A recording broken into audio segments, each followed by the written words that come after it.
আমার বিড়ালটার মন খারাপ, ওর খাবার শেষ হয়ে গেছে। এই যে খাবারের ডাব্বা একদম খালি, এই জন্য ওর মন খারাপ। কি মন খারাপ?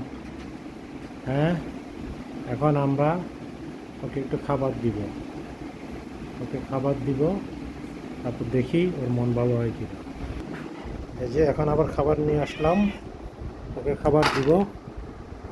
এই যে এখন সে পেট ভরে খাবে, তার মন ভালো হয়ে যাবে। এই যে এখন সে মজা মজা করে খাচ্ছে। এই কি